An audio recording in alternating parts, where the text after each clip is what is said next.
Saya di penjara itu banyak pindahnya. Karena diperiksa Teperda, Teperpu, Laksusda, Laksuspus. Ya Laksus, Kodam sana, Kodam sini, periksa saya semua. Satgas intelijen, periksa. Tim, semua tim. Periksa. Judulnya hanya satu. Apa sebab menjadi Kristen? Karena melihat aktivitas saya, pengetahuan saya, keluarga saya, latar belakang saya, mereka sulit mengerti mengapa saya bisa jadi Kristen. Saya bilang karena baca Alkitab. Memang betul saya menjadi Kristen itu tidak pernah berdiskusi dengan orang Kristen, berjumpa dengan orang Kristen. Saya waktu dulu sebelum menjadi Kristen, kalau lewat depan gereja, saya nolehnya ke tempat sini. Nggak mau saya noleh ke gereja. Karena muka saya 40 hari berkatnya hilang. Nah, gitu. Itu kepercayaan saya. Jadi karena itu tidak mungkin bisa berjumpa dengan orang Kristen. Tapi karena baca Alkitab. Bagaimana bisa membaca Alkitab? Waktu saya di Bandung, saya salah satu ketua Kesatuan Aksi Pemuda Pelajar KAPI Konsulat Jawa Barat. Dan memberantas Orde Lama, PKI, dan sekaligus saya memberantas gereja. Banyak gereja yang saya rusak dan dibikin susah. Pernah di Kebon Jati, Jalan Kebon Jati di Kota Bandung, itu ada gereja namanya GKI. Kami pernah serbu ke sana. Mau kami bakar karena isinya ya. Tapi kita datang ke sana bukan hari Minggu, jadi kosong. Kita mau bakar nggak jadi. Karena di depan gereja itu banyak warung-warung masyarakat. Dia bilang jangan dibakar, nanti kami ikut terbakar. Saya bilang kalau begitu kita bakar isinya saja. Keluarkan semua di halaman. Teman-teman tidak sanggup mengeluarkan karena kursi GKI zaman dulu itu berat-berat semua. Ya, jadi antara depan sama belakang menyatu. Saking jengkelnya saya, sudah buku-bukunya saja. Ya, sebab di gereja GKI itu buku dan buku nyanyiannya, Alkitabnya ada di depan semua kan, ditaruh. Karena jemaat datang tidak perlu bawa Alkitab dan buku nyanyian. Jadi itulah yang kami kumpulkan. Dan sebelum dibakar sudah kasih minyak tanah. Saya bilang tolong ambil satu kitabnya. Buat kenang-kenangan bahwa kita sudah menaklukkan daerah ini. Dari Alkitab itulah saya baca. Ya, saya baca. Jadi ada proses. Meskipun panjang, tapi proses itu. Dari Alkitab itu. Ketika saya ditunjuk sebagai ketua lembaga perbandingan agama untuk mempelajari agama Kristen, mencari kelemahannya. Jadi pertama baca Alkitab itu bukan ingin percaya, mencari kelemahannya. Saya pelajari, teliti. Dan bacanya dari Kejadian awal. Saya belum pintar baca seperti orang Kristen. Orang Kristen sudah pintar baca Alkitab. Baca ayat ini loncat ke sini, baca ayat sini loncat ke sini. Maka seumur hidup tidak pernah tamat. Bacanya loncat-loncat saja. Jarang sekali orang Kristen baca kitab imamat. Oh enggak, dilewat itu saudara. Karena yang dicari, yaitu mintalah apa saja yang kau kehendaki, tandai. Serahkanlah segala khawatirmu kepadaku, tandai.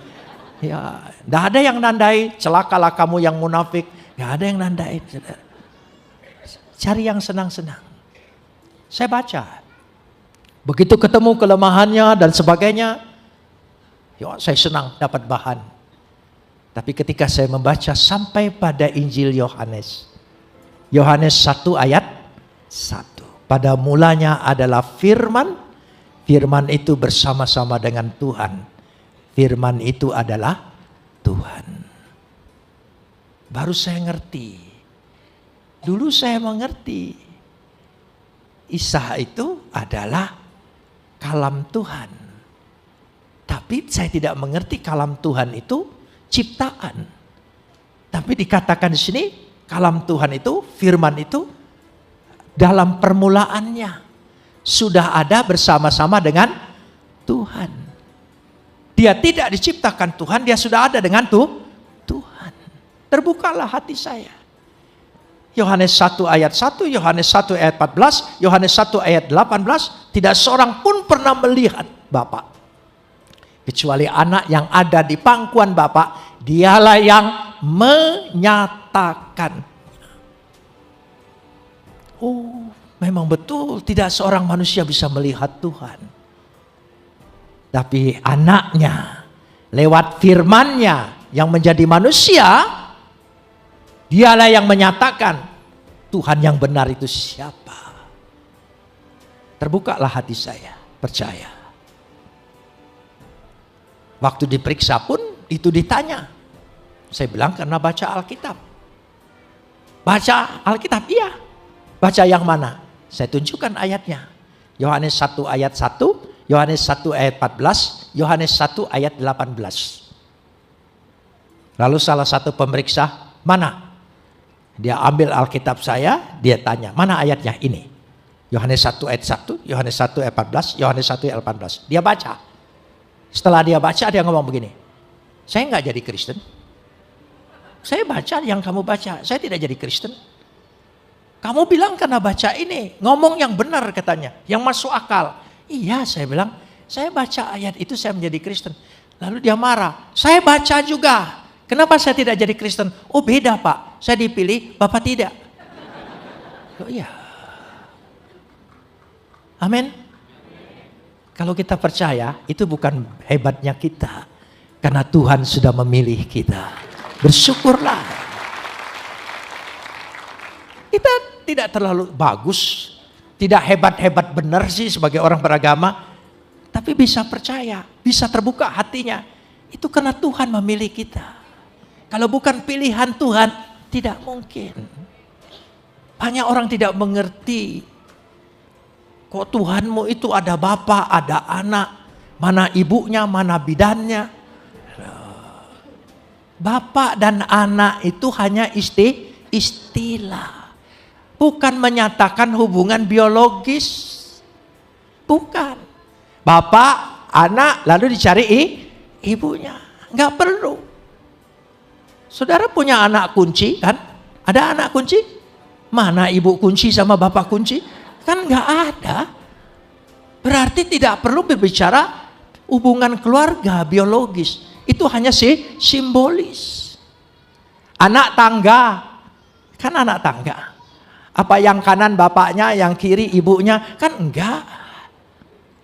Kita menyebut negeri kita Ibu Pertiwi. Mana bapak pertiwinya? Bojonegoro bapak negerinya? Enggak juga. Jadi itu hanya istilah. Kami menyebut bapak dan anak. Bukan berarti bapak lebih unggul lalu anak lebih rendah. Tidak. Untuk menunjukkan keberasaan firman ini. Yesus ini sebelum menjadi manusia adalah firman yang sehakikat dengan Tuhan, berada dalam diri Tuhan. Sama mulianya, sama agungnya, sama segala sesuatunya dan sama kekalnya. Apa saja yang ada dalam diri Tuhan sama. Tidak ada bedanya. Amin. Firman itulah yang menjadi manusia. Itu yang saya buat percaya. Tapi lewat proses. Bisa bersaksi di pengadilan, bisa bersaksi dalam penjara, bisa bersaksi dengan pemeriksa. Karena Tuhan izinkan. Jadi kalau Tuhan izinkan sesuatu yang terjadi yang tidak enak dalam diri kita, itu medianya Tuhan. Buat kita menjadi alat Tuhan. Amin. Iya. Banyak orang menjadi percaya dalam segala perkara. Sehingga itulah yang dikatakan di sini, bukan kata orang lagi. Karena Alkitab ini adalah peristiwa. Tapi kita harus mengalami. Bagaimana kita tahu kuasa doa kalau kita tidak berdoa? Bagaimana kita tahu Tuhan pasti buka jalan? Ya, semua punya pengalaman. Kalau tidak punya pengalaman dalam hidup ini, iman kita hanya sebatas doktrin. Di penjara sering datang ibadah-ibadah berbagai gereja. Tapi dalam ibadah itu saya ikutin semua. Gereja apa saja saya ikutin. Yang penting ada kesempatan keluar dari kamar. Gitu. Jadi ikutin. Jadi saya tahu semua cara ibadah macam-macam. Ya, ada satu lagu dalam penjara yang saya tidak sukai. Paling tidak suka. Waktu itu. Ternyata teman-teman sepenjara juga tidak suka. Lagu apa? Sekarang saya sudah bebas. Saya bebas oleh begitu kan lagu itu. Bebas, bebas, bebas. Saya diam aja. Enak aja bilang bebas, bebas. Dia kan pulang ke rumah. Kita ke kamar lagi, ke kamar lagi. Loh iya, kata bebas itu kata paling keramat bagi orang dalam penjara. So begitu nama kita dipanggil, bebas. Keramat betul. Jadi saya tidak nyanyi. Saya pelototin aja pemimpin pujiannya. Bebas, bebas. Rupanya seluruh teman-teman juga melototin dia. Nah, wajah orang dalam penjara agak lebih menyeramkan. Sehingga orang dari luar penjara agak takut. Jadi dia berhenti, dia ganti lagu. Yang paling favorit dalam penjara. Lagu apa? Ku tahu Tuhan pasti buka jalan. Oh, pintu penjara mau dibuka. Itu lagu favorit. Saudara tertawa karena saudara tidak pernah masuk penjara. Kalau saudara masuk penjara, saudara tahu artinya itu. Ya, luar biasa. Begitulah caranya. Sehingga cara Tuhan mendidik, mengajar kita terus. Saya kalau di penjara itu suka dipindah-pindahin. Karena periksa sana, periksa sini. Kalau di Jakarta saya ditahan di Kopkamtib dan ditaruh juga di RTM Budi Utomo, Jalan Budi Utomo, RTM, Rumah Tahanan Militer, kumpul semua. Ya di sana. Setiap pindah, ya dikawal dan saya diborgol. Diborgolnya bukan begini, diborgolnya satu di tangan saya, satu di tangan penjaga. Jadi berdua begitu. Saya bergerak, dia bergerak. Saya jalan, dia jalan. Saya duduk, dia duduk. Naik pesawat, pindah ke Jakarta. Ya, di pesawat, saya mau ke WC. Nggak dilepas. Dia ikut. WC pesawat kan kecil. Jadi dia satu kaki di luar, satu kaki di dalam. Dia ikut. Saya sedih. Kayaknya tidak adil. Masa dia enggak pikir sih? Ya, di pesawat mana mungkin saya melarikan diri kan? Emangnya saya mau terjun mati kan? Ya enggak mungkin. Tapi tetap aja. Sampai duduk lagi. Saya merenung. Tuhan memberikan pengertian. Menghibur saya. Borgol itu artinya Immanuel. Tuhan beserta kita. Kemanapun engkau pergi, aku tidak pernah lepaskan. Aku selalu ada bersama engkau. Terhibur saya, senyum saya. Penjaganya tanya, kenapa senyum-senyum? Ini arti Immanuel, Pak. Jadi saya mulai injilin dia. Dia kan tidak bisa lari. Dia harus dengar. Ya. Paling enak penginjilan dalam penjara. Orang berharap pertolongan Tuhan. Enak sekali. Ya. Memberitakan Injil itu ada 3 tempat yang paling enak. Penjara, rumah sakit, di tempat orang mati. Tempat orang mati khotbah paling semangat. Lihat tuh. Kalau sudah begitu, udah ingat Tuhan, ayo. Wah enak sekali saudara. Gitu. So, kalau di orang mati itu tidak boleh dihibur dalam arti begini. Ini pasti masuk surga. Siapa bilang? Hidupnya kita tidak tahu. Kalau dia percaya Yesus, dia pasti masuk surga. Saya percaya. Satu-satunya pengharapan kita adalah kepastian. Karena itu pasti, tidak ada mudah-mudahan. Ya, kalau mudah-mudahan dari dulu juga mudah-mudahan saya. Ya, adalah sebuah kepastian. Tidak ada rencana Tuhan yang gagal dalam hidup kita. Tetap Tuhan memakai saya, tetap saya menjadi hamba Tuhan. Pada akhirnya saya tetap mendapat gelar dari Biola University. Ya, saya dapat kesempatan. Tuhan buka jalan. Semuanya itu rencana Tuhan, tidak ada yang gagal. Luar biasa. Saya bersyukur dengan Tuhan. Tuhan berikan kesehatan, Tuhan beri kekuatan. Terakhir 5 Februari yang lalu saya diperiksa total, semua sehat. Gak ada sakit. Umur saya 78 tahun. Ya. Tapi dokter bilang, ahli jantung, Brigjen Ismi, ahli jantung dari Rumah Sakit Gatot Subroto, Rumah Sakit Kepresidenan, yang meriksa saya. Saya iri dengan jantung Bapak, lebih sehat dari jantung saya, dokter. Luar biasa. Jangan tepuk tangan dulu. Ada proses 6 tahun dalam penjara.